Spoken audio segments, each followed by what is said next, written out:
প্রধান উপদেষ্টার প্রেস সচিব শফিকুল আলম বলছেন, বেগম খালেদা জিয়া আমাদের ন্যাশনাল লিডার, জনগণের লিডার। তিনি কোনো নির্দিষ্ট কোনো পার্টির লিডার নন। -4 একটি দুষ্ট চক্রের ফালতু কথা মাত্র।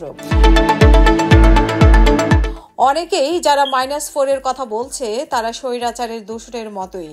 এখানে কোনো -4 এর মতো কিছু নেই। আমরা কাউকে মাইনাস করিনি এবং মাইনাস হয়েছে তারা যারা হত্যাযজ্ঞ করে মাইনাস হয়েছে। এবং তিনি আরও বলেন যে আগামী নির্বাচনে সব দলের অংশগ্রহণের বিষয়ে তিনি যেটা বলেছেন, যারা ব্যান্ড হয়েছে তারা বাদে সকল দলের নির্বাচনে অংশগ্রহণ করবে। জাতীয় পার্টিকে ব্যান্ড করা হয়নি, তারা যদি নির্বাচন করতে চায় সেটি তাদের ইচ্ছা। তাদের বিষয়ে আমাদের স্পষ্ট অবস্থান, তারা স্বৈরাচারের বড় ধরনের দোসর।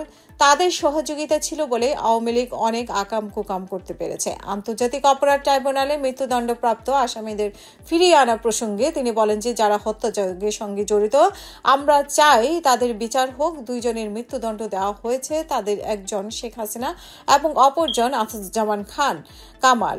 আমরা চাই সরকারের পক্ষ থেকে তাদের দুইজনই দণ্ড কার্যকর করা হোক।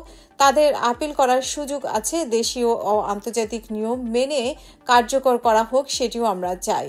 তিনি আরো বলেন যে যাদের হাতে রক্ত আছে তারা হত্যাযজ্ঞে জড়িত, তাদের প্রত্যেককে বাংলাদেশে ফিরিয়ে আনবো। এটি শহীদদের কাছে আমাদের দায়, আমাদের শপথ। এবং আমাদের হাতে 70 দিনের মতো আছে, ইলেকশন হবে। এই সময়ের মধ্যে যেটি কার্যকর সেটি কার্যকরের চেষ্টা করব। আমরা ব্যর্থ হলে পরবর্তী প্রজন্ম সেটি করবে।